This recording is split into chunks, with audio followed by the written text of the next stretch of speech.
This conference will now be recorded. All right, that's it. I'd like to call to order the Wednesday, December 9th, 2020 meeting of the Tenino Planning Commission. Let the record show that all commissioners are present with the exception of Alex Murray. All right, so let's take a look at the agenda and get the agenda approval and minutes out of the way. Let's start with the agenda.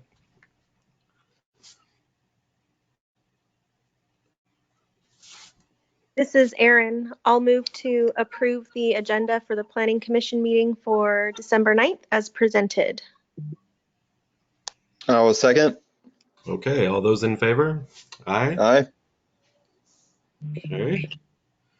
Let's go on to the minutes from the October 14th, 2020 meeting.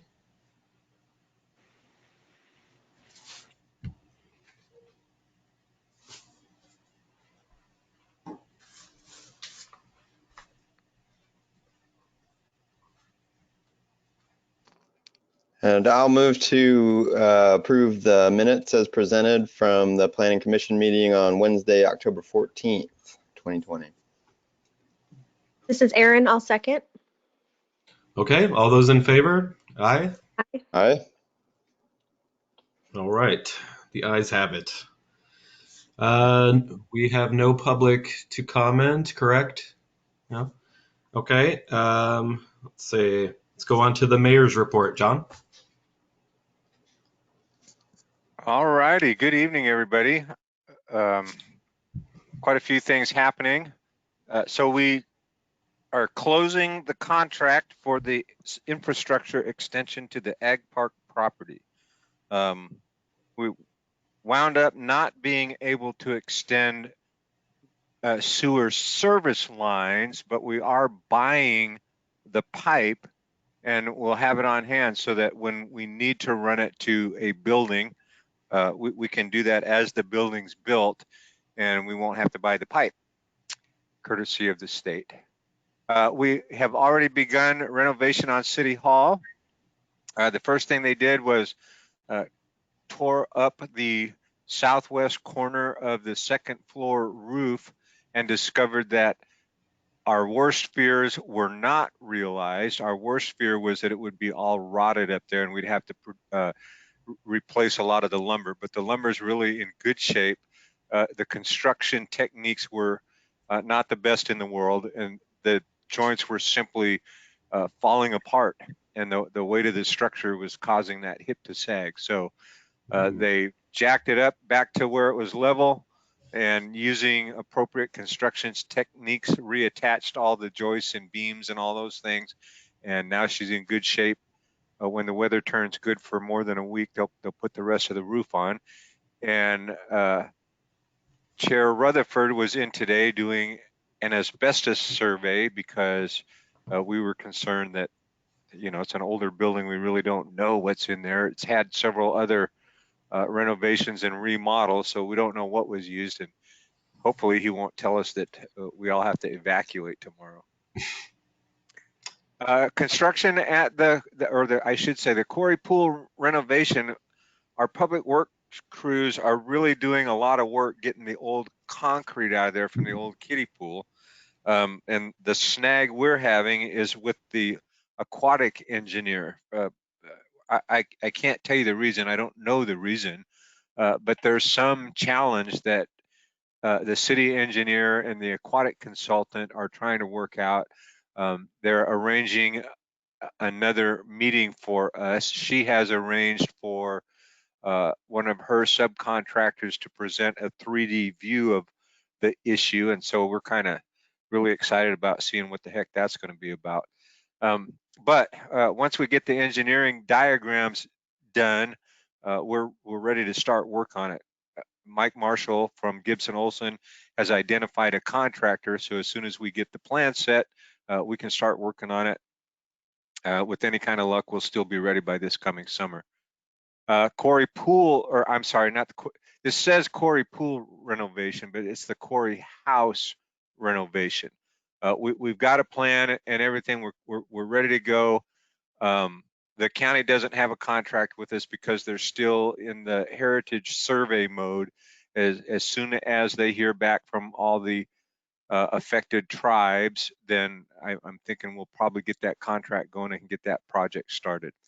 And then last night we adopted the 2021 budget,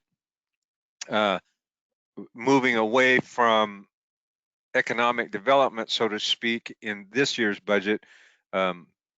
The Ritter Street renovation's about a $700,000 project. The Hodgson Street North project is going to be worth about $250,000 when it's all said and done.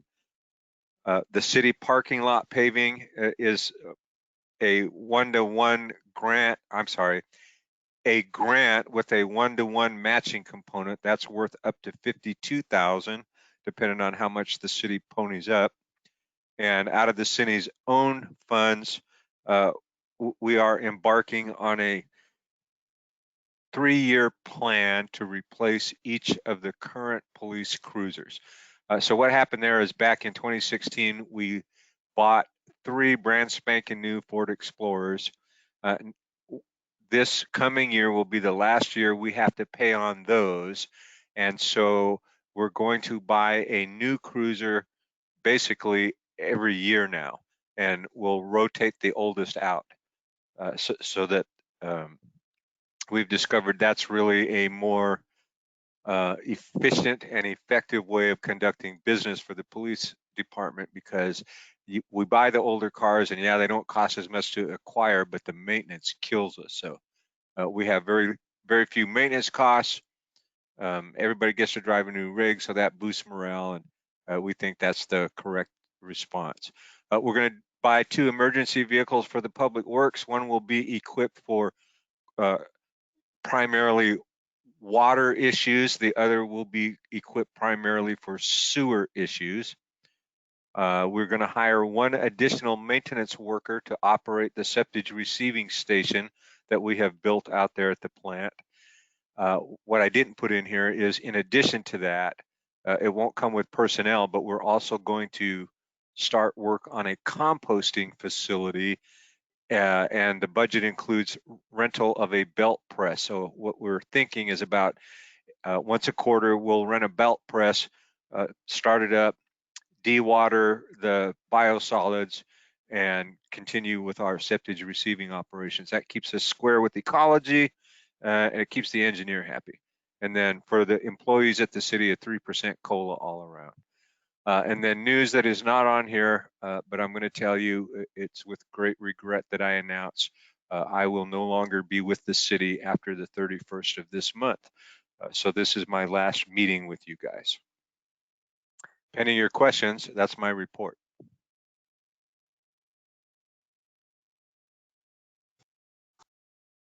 The last report. That's sad news. Sorry, John. Hopefully you got some good things planned. Everything happens for a reason. Yep. Okay. Next on the agenda, current status of land development applications and projects. Dan, are you going to handle that one?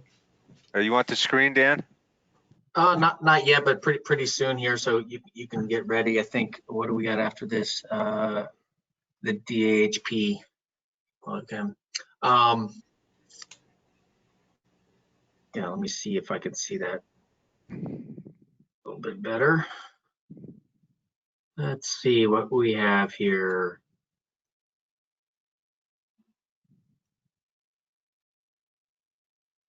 Yeah, I'll start with kind of in the middle there on the special studies.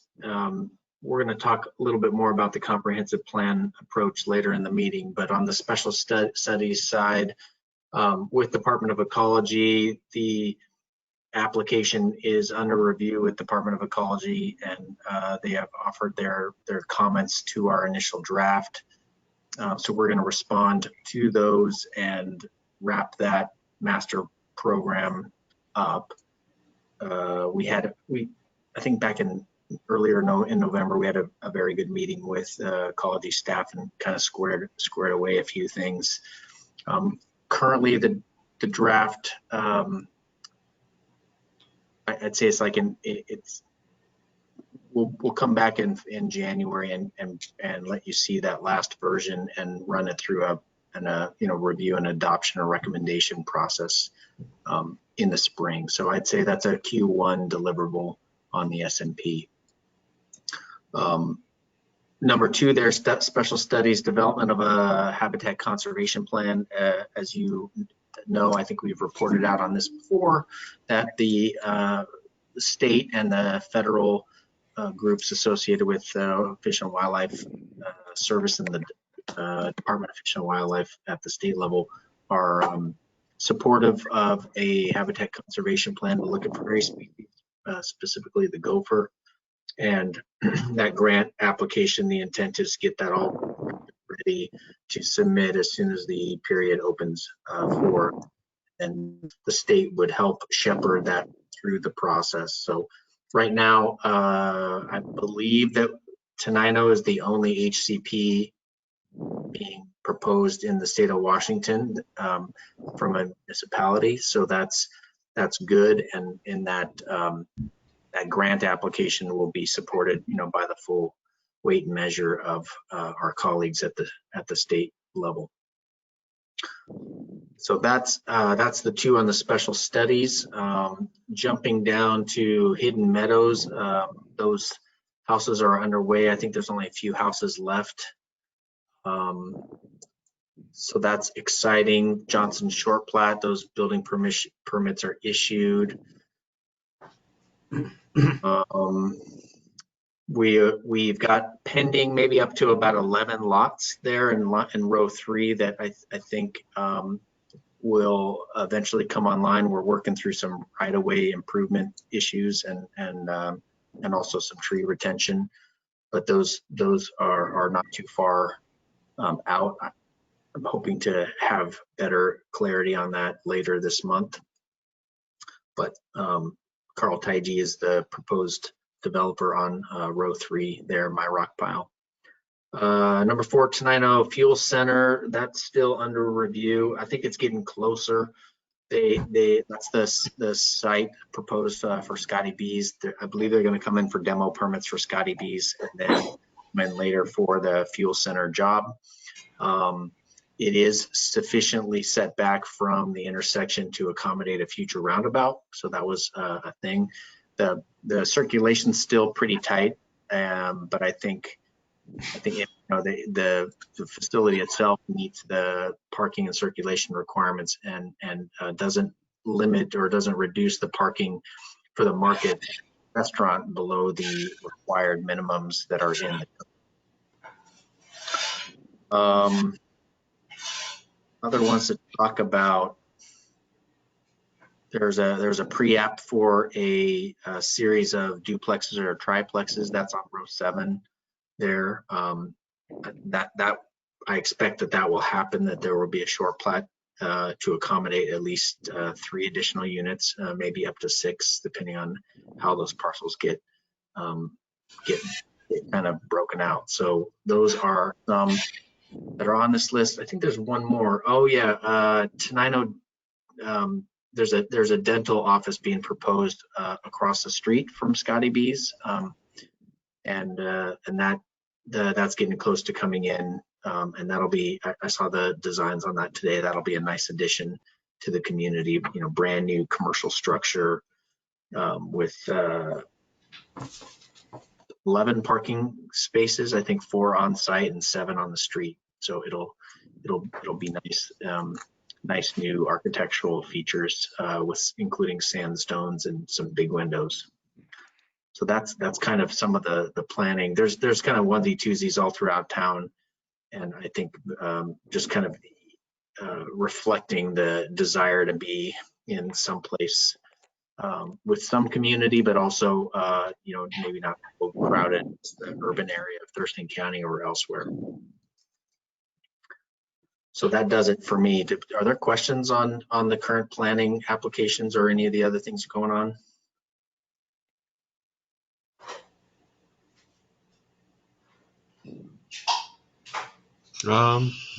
I don't have any questions. Aaron, Corey? Okay. That doesn't spark any questions from me. Okay. All right, moving on then. Do you want to talk about the Department of Archaeology and Historic Preservation as So well? this is, I don't intend to belabor this, but they sent it to us. It's really a nice plan. It's, good information that's in the commission's wheelhouse. And, working with the guy at the state there, I put a little bit of input into this. It's, they're very proud of it. I think it's a good product. I really like how they started it out. They're inhabiting our history. This flavors the entire document. So if inhabiting our history resonates with you, I think you'd really enjoy this. If that doesn't resonate with you, it's still a darn good plan. And that's it. If you guys want to peruse it, there it is. If you don't, so be it. Yeah, thanks for including that. Yeah, and that kind of segues into some things I wanted to handle, Will, related to kind of 2020 work plan, and also some things coming out of TRPC that we can expect. So if now is a good time to cover that, maybe I can move into that. We don't have any public hearings or unfinished business, so let's move on to the new business.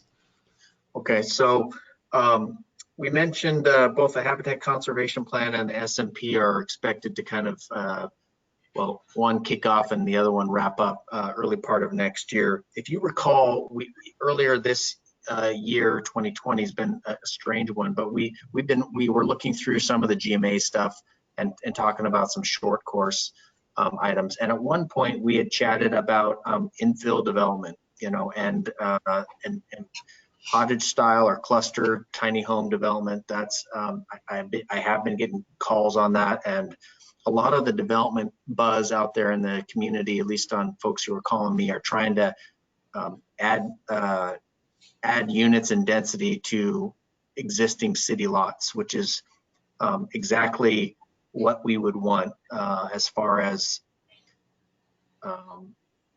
availability of infrastructure. It's a lot more cost effective to provide water and sewer to areas that are already water and sewered versus having to put pipe in out into the sticks. So that's for sure the first place we want to look. We had also talked about kind of a walking tour. Do you remember that conversation? We talked about getting out when the weather got better and got a little brighter, and walking through town and looking at areas for potential infill, and then also what we mean when we start talking about kind of a suitable fit inside the community. And that kind of goes to John's document there of the DAHP's historic inhabiting historic places, and there's a lot of good options for new residential units that make it feel like that unit fits and doesn't stick out like a sore thumb for a modern style development or whatever. So we had talked about that. I know that's maybe daunting to think about in 2021, but I'd still suggest that we consider that when it is safe to do so. I think it's very important to walk around, and we might even consider, and this is just kind of workshopping this thing, as we might even consider it'll be a public meeting, so I mean you might even consider inviting a lot of people to go through the walk, and we could even ramp it up a little bit and try to have some type of organized discussion or more formal tour instead of just a walkabout. So I'm up for those things. It all relates to the buildable lands and what we have inside the city. And so the next portion of maybe my discussion, I want to brief you very quickly on the current draft of the TRPC's buildable lands report. They are in the early stages of rolling that draft out, so they're not quite ready to brief this commission or other even internally. So they'll start their stakeholder outreach in January. And there's talk about maybe having a joint planning commission and city council briefing on this particular subject as it relates to Tenino.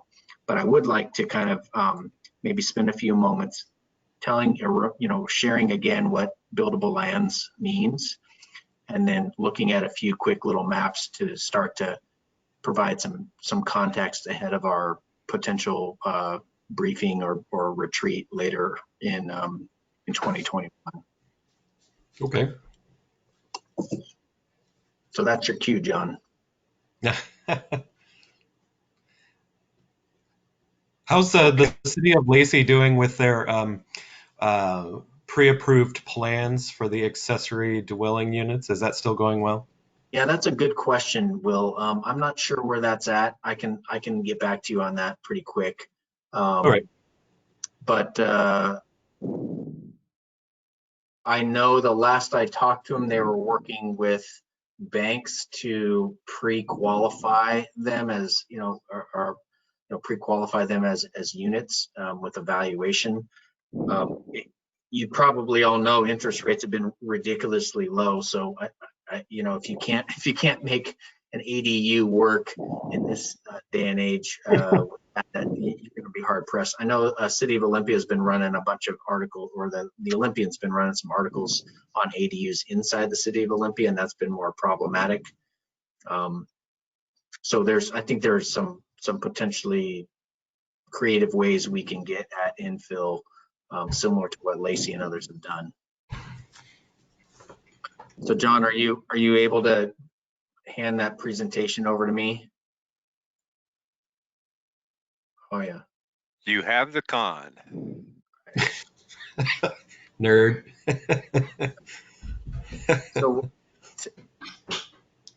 what are you seeing here? Are you seeing the buildable lands update? I do not see. I just see nothing right now. I'm just seeing us. Oh, there we go. Something's coming up. There we go. Oh, now. Yeah. Okay. So I talked to Michael Ambrosi and Allison Osterberg at TRPC, and I promised that I wouldn't steal their thunder. And I also want to respect that they haven't fully briefed other folks on this, so I'm not going to brief it to you. But what I think this does do a good job of is outlines the subject, and it kind of again frames and provides context for our follow-up conversations about work plan items in 2021. We're going to need to amend the comp plan in 2021 because of some of these buildable lands issues. I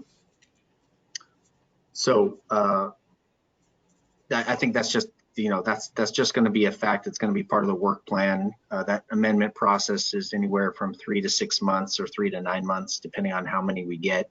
There's a couple people in town who would like to see see land zoned differently or include different use types. So I think that'll be on the forefront of our conversations. But this buildable lands piece kind of informs everything else we do. So if you remember, buildable lands is at a high level is about figuring out which land is available for new development and how we can accommodate population growth within the city. And so this buildable lands is really it's the basis of this Growth Management Act's urban growth area, right? So it's on they're moving to have this thing done within the next I think they're trying to have it done in like late spring, something like that, maybe May, which is about 3 years out from the required comp plan update. Yeah, so there's their timeline. So some of the fundamental questions they ask is, are they achieving urban level residential densities in the UGA? Is there sufficient buildable lands to accommodate 20 years of growth? And what does the rural areas look like? And are we meeting the GMA goals? So they use a whole series of different data points for that, building permits and projects. They run it through a model. They look at the population forecast. Again, I'll just kind of glaze through this stuff. But this is what they are using, this and some subsequent bar charts are what they're using to talk about achieving these goals for the UGA. And you can see in the cities, which Tenino's included, that the dwelling unit per acre is increasing. So you're getting more and more dense. You know, back in the early 2000s, it was 6.7 dwelling units an acre, and now it's up to 11.5 in all of the cities, the incorporated cities through the county. So that's good. Even in the UGA, things are getting denser. So we are achieving urban level residential densities in the UGA. And this is probably where I'll stop for them before I pull up some Tenino stuff, is across the county. This is the number of residential units that is available, 85,700. There's a demand in this 20-year time frame of another 41,000 and change, but they think based on the redevelopable land inside the cities that there's a 50,000 unit capacity. So we have an excess capacity of 18%, or 8,900 units. And so they run a bunch of different, they run their model and they make a bunch of assumptions, and that's in the report that'll be rolled out later. And they talk about, you know, what's the ratio between single family, detached, you know, duplex, triplex, multifamily, and then, you know, large scale apartment complexes with, you know, 200 or 300 units in them. Those are all part of the unit count in there. And so that's, if the land is vacant and it's zoned, let's say it's vacant and dry and has services and it's large and it's got a multifamily zone attached to it, it's pretty, you know, that's where those units are coming from. You know, a 10-acre parcel that's got 54 units an acre, that can accommodate up to 540 units, right? So that's how they're getting at those numbers in there. So let me pull up Tenino's here real quick. Looks like you're seeing that now too, right? Is everyone seeing the Tenino map? Yep. All right. Thanks, Corey. So back in 2017, and then this map was developed, it looks like a little bit over almost 2 years ago. This shows where our developable land was, right? So the colors here relate to the building to parcel area and the land value. So this is the commercial development potential. You can see there's obviously some, you know, pretty hefty commercial development potential over in West Tenino, and then spotty stuff up and down Sussex and 507, right? And remember that the growth projections handle two variables: the residential and the commercial, and the residential's housing units and the commercial's employment. So we're trying to make sure we're accommodating for demand on both sides. So buildable lands, though, the commercial stuff is harder to do for buildable lands. So mostly it ends up being a residential use calculation, because the commercial side is, it's hard to, it's even more complicated how many jobs a 10,000 square foot commercial structure is going to support. If it's warehousing and distribution, it might be 4. If it's a big box or a manufacturing site, it might be 400. So it's pretty complicated. And Aslan from the EDC will probably come and chat with us. I think we talked about John, and he's coming in January, right? I think we scheduled him for January to come and chat about have EDC is going to update you on the progress they're making on the economic development chapter, which will include some of these growth factors for commercial. So here's the current land use from 2017, kind of, and you're familiar with this. The greens are kind of park, preserve, open space, and natural resource lands.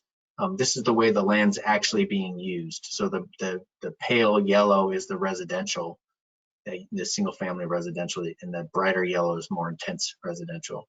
So this is the development and the redevelopment potential. And so this is what TRPC was using. And if you look in here, I think you can see the check. Can you see my mouse? And you can see the check spots, right? Can you see all of these right here? people seeing those? Yes, I am. Okay, let me zoom in a little bit just for kicks and giggles. There we go. So this is kind of the core of town. This is the infill that we were talking about. So these are lots that are susceptible to having additional residential units placed on them. That's what that kind of dotted line looks like. Hold on real quick. So when they were reporting a 50,200 sort of surplus, that means that they're including lots that maybe have a single family residence but are underutilized in terms of density. But there's no guarantee that they'll be available to develop necessarily, right? I mean, obviously. You got it. So that's across the county. So that's a big number, and they did break it down on the city side. And if I was to share that with you, well, I'd love to share it with you, but let's just say it's a lot of units every year for the next 20 years. You know, Right. We're talking like 10. I think it's 10 units. I don't want to quote. I'll get it wrong. It's a lot of growth over the next 20 years to get at the growth that they're saying we should get. And so, yeah, you're right, Will, that this just shows what is potentially redevelopable. There's no guarantee. If Quarry doesn't want to build a big house in his backyard, even though he's got a big backyard, he doesn't have to. And so there's a market factor that gets rolled into that, that you're trying to make a guess about, like at what point does someone going to choose to do that? Right. And you remember we talked about the way the math works. Just because you have 0.9 acres, if you need a full another acre in order to get another unit, you don't really need a tenth of an acre, to get that one dwelling unit. You're a long ways. You won't be able to get there unless they change the zoning. So to aggregate across the city and across the county and add all those pieces together, you're going to end up with an overestimate of your developable land, especially when you look at lot configurations and setbacks and all those other things that we've talked about. So they've got a whole methodology. We can spend time at a different meeting going through that, but Sure. I feel really pretty good about what I've seen so far. I think TRPC did a really nice job. Here's the legend. So this is the partially used subdividable land, is that polka dot one. And then the gray is vacant subdividable lands. It means you can get a lot more units. And so this gray right here, you see where my cursor's at right here, and that's south of the Sussex Avenue label. This and this is all part of that Central Avenue My Rock Pile proposal. Yeah. Mm-hmm. Okay, so that's that. This right here underneath the Park Avenue label, if you see the polka dot and then the grays, this is the Johnson short plat, which is, there's a 4-lot short plat. They're all currently being built on. Let's see, the Ritter. Let's see where we at, John. Let's see. Doesn't look like those are shaded. Yeah, this is Ritter, I'm pretty sure. That's not Ritter. Ritter's over there. See that weird shaped parcel, like on the, yeah, that's just below there is where the sandstone apartments are, in that weird shaped parcel. Yeah, Yeah, so And those are where those cabiny things are. Yeah. Yeah, so there's a pre-app for a couple triplexes on this parcel right here. And there's I could point to other stuff in the community, but Sure. My point being is, and over the last 3 or 4 years, some of this stuff is filled in. Obviously, obviously this portion has filled in with the hidden meadow apartments. And we also know now that a good portion of West Tenino, this master plan community, the way it's categorized here, is not really developable to the extent that we had expected. So I think this is context for next time, for a later meeting. We'll get a briefing from TRPC. But what this triggers in my mind is a much more robust discussion in a workshop format with the Planning Commission to talk about what do we do about our boundaries, knowing that we have to absorb a lot more units every year for the next 20 years to meet the demand that we're seeing, into the mix here. And the TRPC project, the buildable land stuff, that was pre-COVID. The kickoff, the methodology built into that and baked into the assumptions was before we had pressures from the real estate, sector to de-densify and for people to, flee more heavily developed cities. So I guess that's a roundabout way of saying I think it might be even more astute or acute than we would expect.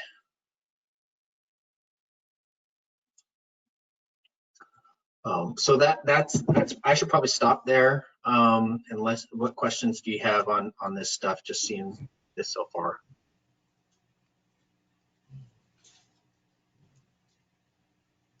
That's pretty interesting stuff. And to your point earlier, Dan, I think my lot is checked as potential for for the development, and I'm not going to.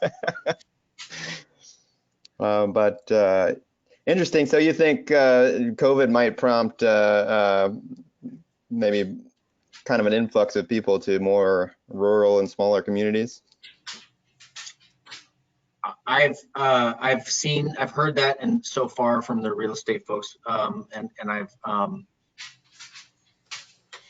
I know that the housing pressures in the urbanized area of Thurston County have not abated, and the prices continue to escalate, and there's not enough units coming online quick enough to drive that price bubble down.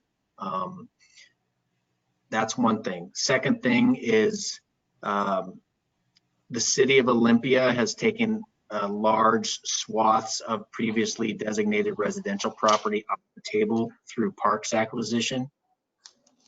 If you're familiar with the Spooner Farms off of Yelm Highway, that whole Spooner Farm area, the Berry Farm south of Yelm Highway, was supposed to be housing.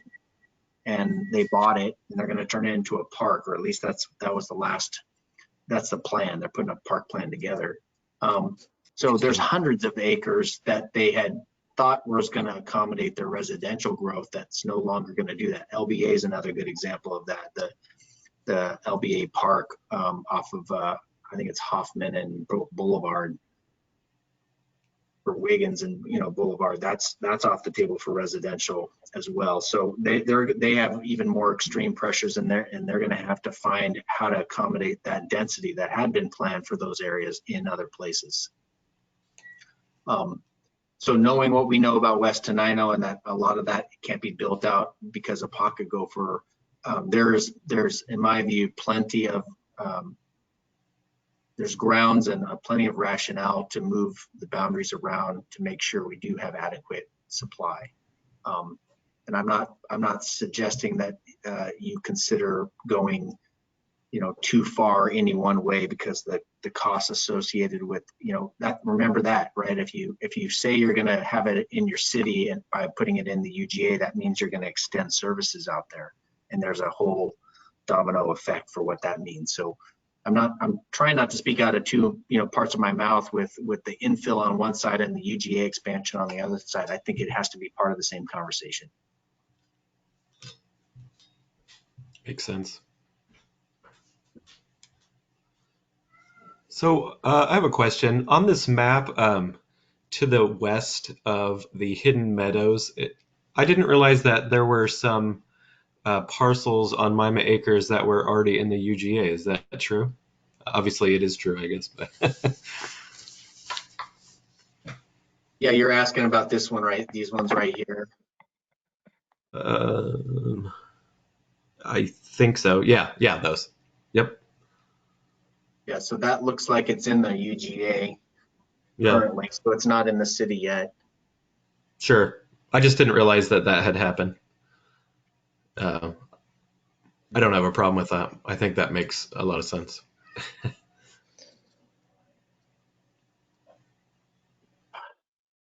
highlighter works. I mean, that's some, are you seeing that? I mean, these are kind of the pockets of development, little areas, but anytime, you know, the community I used to plan for in City of Lakewood, they were boxed in by other cities. So they had Tacoma to the north and JBLM to the south and the east, and they had Steilacoom and to the west. There was nowhere for them to grow, so their population hasn't changed in 20 years. I mean, they lose units as fast as they gain units. Now, ostensibly, the housing stock is getting better because they demo a 1945 Rambler and put in, you know, a nicer, larger home or whatever, but they're not really moving the needle on their growth at all because infill development is expensive. I mean, it's hard to connect. You have to kind of squeeze the house in. It takes maybe a custom design to make something fit. You can't just spec out, you know, 30 different houses and go. So developers have a harder time making money doing that. That's why it's not as common. But from a city financial perspective, it makes more sense because you know, you're already serving that lot in most cases. So I think the extension of the water and sewer down to the ag park, and you know what John was saying about the sewer's all the way down to the ag park. The sewer's not going through the agricultural park, not through that dirt yet, because we don't quite know where new buildings are going to go, and you don't want to put sewer in without knowing the pad, because you'll have to rip it up to accommodate the building, right? But the infrastructure is now, or at least the water and the sewer is out there. Right. But even if you know, on this 800 right here, which I think means units, that's how many units they thought they could accommodate out there. Even if some of this was to come in, you need to see pretty significant road improvements on Old Highway 99, which John tells me that the city owns. So Old Highway 99 from like this section of the ag park back is all city street. Ooh. Yep, and Mr. Cannon's not happy about it.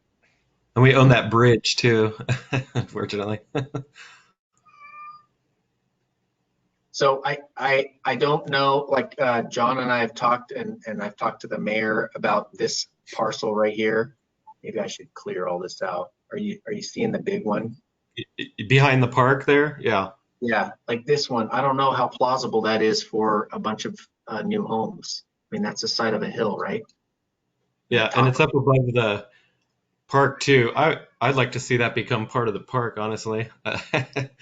But you know, yeah, we wrote a grant to expand the park into those green shaded areas on the north side of those two parcels there back in like 2008. Yeah, right there and on the other side. And you know, at the time, those have been in the UGA that whole time, you know, since before I moved here in 2004, and I've always wondered why that one's in there. Yeah. You know, so when you know, moving UGAs and annexations that follow those are big deals. You know, those are, you know, quasi-permanent changes. They indicate where you want to grow as a community, and coming on the heels of the buildable lands report from TRPC, I think we'll have plenty of information to be able to make a follow-on decisions related to what your map's going to look like for the next 10 years. Did you tell us once that Miles Sand and Gravel was interested in becoming part of the city at some point, or am I making that up?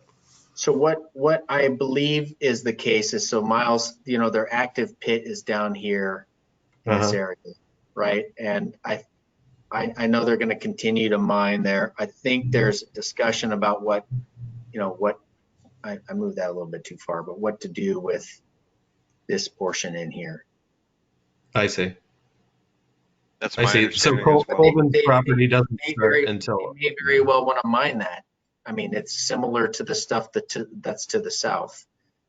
Yeah. So I'm not suggesting they want to turn it over for residential use, but they own it, and right now the whole the whole entirety of their properties in the county. So they go through a county permitting process to renew their resource lands mining permit.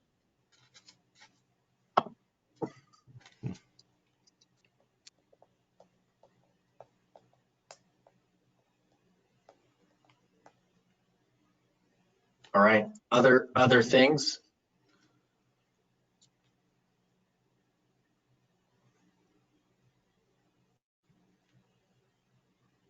Have you heard anything about Lemon Hill?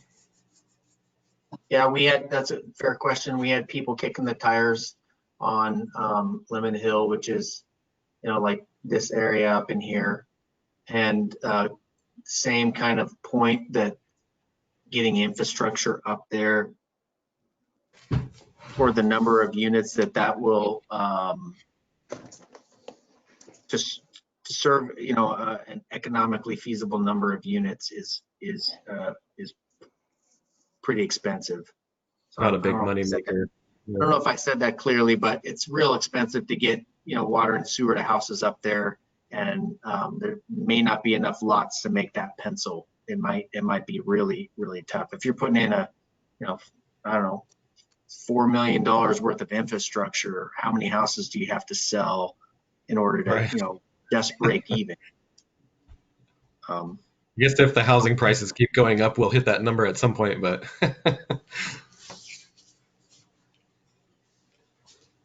yeah.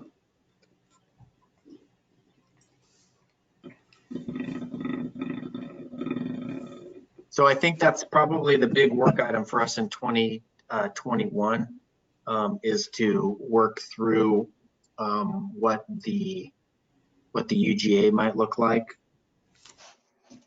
We don't have to get to all of that answer in 2021. We can make incremental changes. And I think the HCP, it might be slightly premature to do too much on West Tenino until the HCP comes through, because I don't really know yet how much of that is off the table. We can presume that most of this is, and we know that right in here is where the equestrian center's at, so that's a done deal.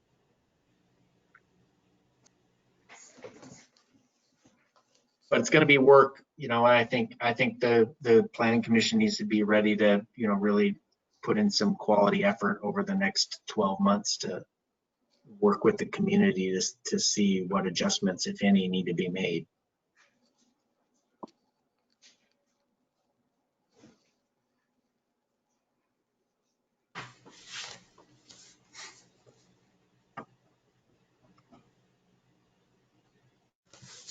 All right. okay. I think that's it for that.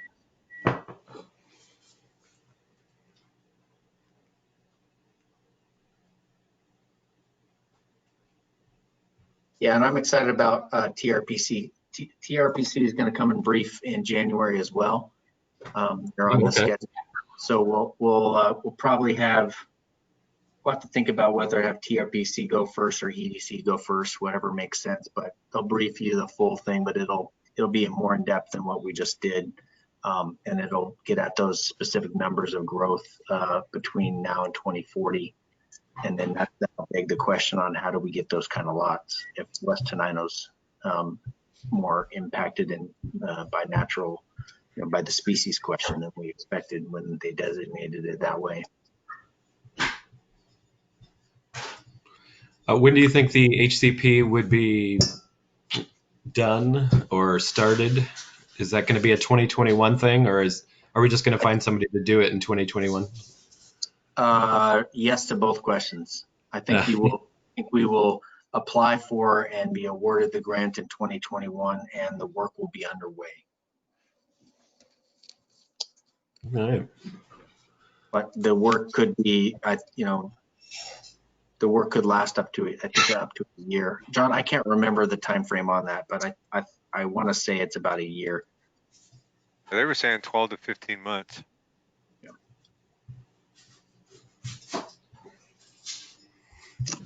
Okay, well, January is going to be a good meeting. Good kickoff to the year, sounds like.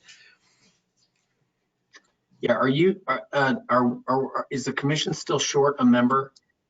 Yep. Okay. Yes, we are. You got anybody in mind? I don't, but I think active agendas are good ways to get people involved, so quite a bit of things to discuss. Maybe that would be a good meeting to have people audit to see if they would be interested in serving. That's a good idea. I have some new neighbors now since the mayor moved. Everybody on my block moved except for myself and one other person. So we got a fresh crop. I can walk around and see if anybody's interested. Are the folks who are in the Hidden Meadows, is that new residents or is that relocated people like the mayor? I don't know. I know the mayor moved in there, but I don't know anybody else who moved in.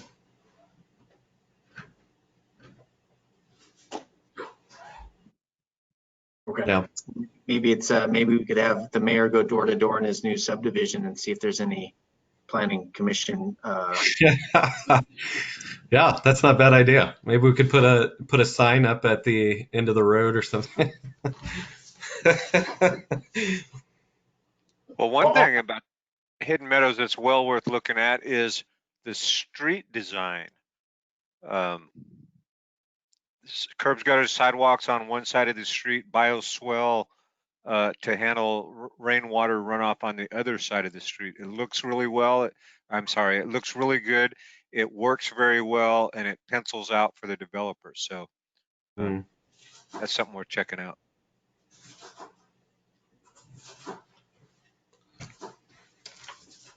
Okay, well, is that all we have?